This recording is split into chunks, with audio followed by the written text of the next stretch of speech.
I don't want to set the world on fire. I just want to start a flame in your heart. Hey everybody, welcome to the 94th edition of Drive-Thru Review. Today I'm going to talk about Nuclear Winter 68. This is a war game from Lock and Load. You can play 1 to 3 players with this game.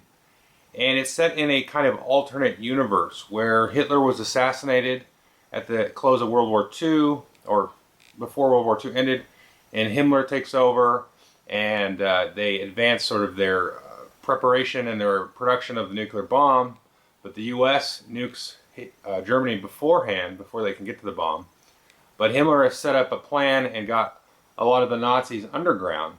So a lot of Germany is basically this nuclear wasteland. They built this giant wall around this this area. So the Berlin Wall is now basically this enclosure of, you know, this wasteland where there's been a nuclear winter. And also inside of this area is this faction that's sort of arisen that didn't get underground yet, called the Black Hand. So the game takes place in 1968, where it's sort of safe to go in there, they think. And so NATO, which is actually, Russia is a part of NATO in this case, goes in to sort of investigate, and they have to deal with this Black Hand element, which is very weird. There's a lot of sort of mutated creatures and things like that. And also they have to deal with Himmler and his forces sort of coming out from the underground. So it's a war game, but it has this sort of sci-fi feel to it. And the game is really story driven. I'll explain sort of how it works. It's pretty traditional in a war game sense as far as the mechanics go. But there's a lot of different scenarios that you can play. I've just been playing this solitaire, and through the guise of Himmler and his Nazis coming up out of the underground. I just picked them. And so you can sort of play these different campaigns through all the scenarios from the different perspectives of the different factions. And there's a lot of activity that goes on. There's a lot of sort of thematic Chrome, in addition to, you know, your standard sort of war game rules and Chrome and everything. So let me show you how it works, and then I'll come back and tell you more about it. Okay, I just wanted to give you sort of a high-level sort of flavor for this particular scenario that I'm in the middle of before I explain to you the rules. So you can see here's a nice, gorgeous map. You've got some hills and trees, a nice river and some roads here. And the objective of this scenario was that all 3 factions were involved, and there was a crashed aircraft here, which is kind of like a UFO or some sort of futuristic aircraft. And so they had to recover the crew, which this Ravager is standing on, as well as search a couple of 3 random locations where the crashed aircraft could be. So the NATO forces usually come in from this side of the map in all the scenarios. So they were coming up from the south this way, and they zerged their forces up here, and we're going to investigate a crash that was here, but the crash actually ended up being here in the middle. And the Black Hand, they always kind of start sort of in the center of the map, and they actually initially got a foothold on capturing the crew here, and the crash ended up being here. So they actually had both of the items they needed to pull back to their base here. But that didn't last very long. Now the Nazis and the remnants of the SS, they usually come in here from the northeast side of the map. And they pushed over here and they met the Black Hand in a large battle here, and basically spent most of their time wiping each other out, while the NATO forces came in here and just picked apart the Black Hand that was not dealing with the Axis or the SS over here. So now what's going to end up happening is I can play this out for a couple of turns, but basically the Nazis and the Black Hand are going to end up just, you know, destroying each other, and NATO's going to come in here and grab all of this. Well, how do I know that? Well, if you look over here on the turn track, then on turn 6, and we're just about to go into turn 5 here, turn 6, some Hueys and some choppers are going to come in with some reinforcements and some other APCs to gather these goods, because you need an APC to take these back to your base. And basically all the APCs have been wiped out by all the forces, so the best that the Black Hand and the Axis and the Nazis can hope for is a draw. And in this case, NATO has plenty of APCs. Their commanding officers are still up and running, and they're basically going to come in and wipe them out. As soon as these Hueys come in, they can drop them out and they can get out of dodge pretty quickly. So this is sort of the flavorful type of scenario and mission you can expect with this game. There's a lot of real deep story and and theme and woven in through the rule book and everything like that, and it makes it a real pleasure to play. And as I said, there's a lot of story to this game. It gives you sort of a background timeline here, and you can see you've got your basic rules, different things for combat, for movement, and things like that. And then in the back here, you've got all of these scenarios, and I think there's a good number of scenarios. Let's see. There's 15 scenarios, but you can play each of these, if you're playing solitaire, through the different perspectives of the different factions. And they all kind of culminate in sort of this big final battle at the end where the Black Hand is trying to build like a doomsday weapon. And so you could be the Black Hand trying to build a doomsday weapon, or the other force is trying to steal it or prevent it. And so you can walk through the scenarios based on your faction in different orders and through different eyes, and that's really a fun way to play the game. Now, after you set up all the units that you're going to have for your scenario, every scenario is going to be a certain number of turns, and you play to that number of turns and then decide victory. Now, every turn, you're going to draw from a cup here of these little activation markers. So what you might do is, let's see, you'll reach in here and you'll draw a marker, and okay, you can see this is the Black Hand here. Now, when you draw these markers, you're going to activate all of the units that are associated with whatever formation you've drawn. But in the case of the Black Hand here, they're sort of wild, they're sort of mutated, strange things. So you're basically going to activate all of the Black Hand units that are on the entire board. Whereas if I would have drawn, let's see what else I might draw here. Okay, now here's an event. So if you draw an event marker, as I said earlier, you're going to roll 2d6 and then do whatever the event says here. Black Hand units may come out. Even if the Black Hand player isn't part of the current scenario, the scenario might be NATO versus the Nazis, the Black Hands still live here. This is their home. And so they may come up and harass randomly different units. So you've got to watch out for that. And that can kind of swing the tide slightly one way or the other. And let's cheat a little bit here. We'll draw a formation marker. And so if you draw a formation marker here, you can see this is for the 1st Ranger Division here. So all of the units that belong to this division will be activated. You also may draw one of these advanced markers here.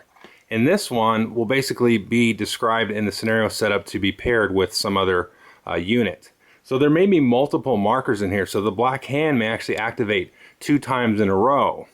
And you say that may give that side an unfair advantage. Whoever gets drawn first is the better off. But that is not, I don't think, ever the case sometimes, because the other units are going to have an opportunity to fire. So as you are moving in on these hexes here, yeah, you've got to move in, and especially if you are the aggressor in the scenario, you've got to maybe capture the location or find some item there.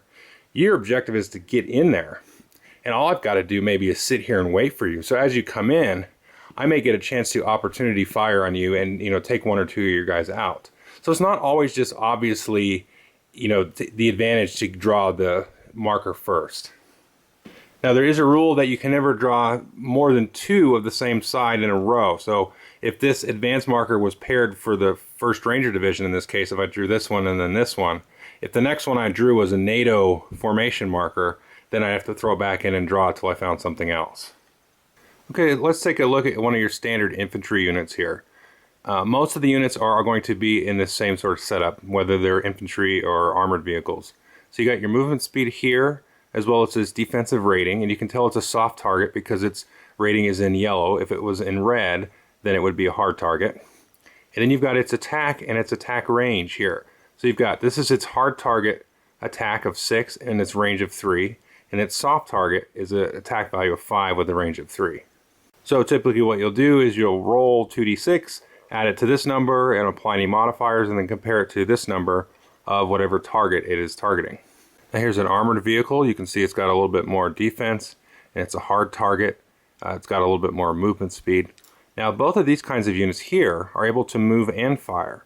They can either fire and then move up to half of their movement speed, or move up to half of their movement speed and then fire.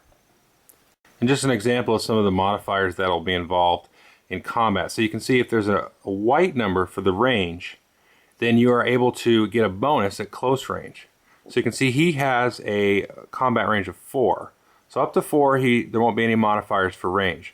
But if he's less than half or less, then he gets a additional +1, and he can also fire long range, but he can do it at a -2 to his attack value. Now if you have a colored range number, so if that 4 was a yellow or a red or whatever, then you can only basically fire up to this length at the maximum. You can't fire beyond it, and you don't get any bonuses for firing at close range.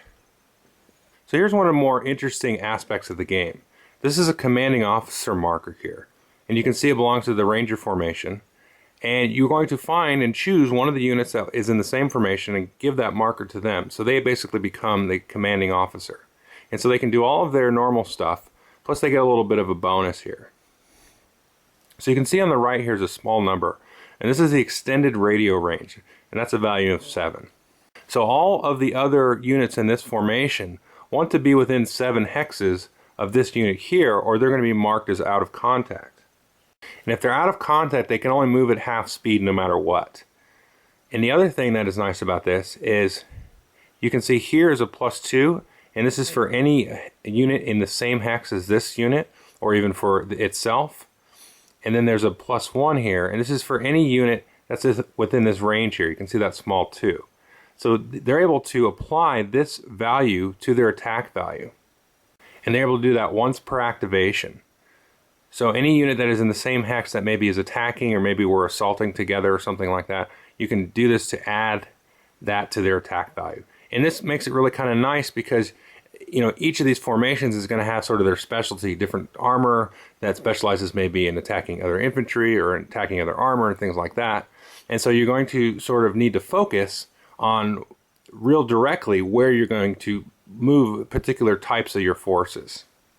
And also at the beginning of an activation for this particular formation, you'll have the option to rally any units that belong to this formation. Now they have to be within this range here, and you're going to roll 2d6, and you have to basically beat this number. Now if you're in the same hex or an adjacent hex or within that range, then you can apply that to the roll, and that will basically unshake any shaken units. And shaken units are also, basically hindered, and they're more susceptible to be killed on a future attack. So you want to, basically the gist of it is you want to keep everybody sort of focused around this guy and also protect this guy as well. I just want to show you some other markers here. Now, the infantry, if they choose, they can either lay sandbags, pop smoke, or lay a minefield in whatever their current hex is. And they can choose to do that and forfeit all of their actions for that turn. Another thing that's cool is if a plane crashes or something like that, because there are airplanes in the game as well, then you'll drop a wreck down on one of the hexes. And so that will be in there to sort of provide cover, but also kind of hinders travel.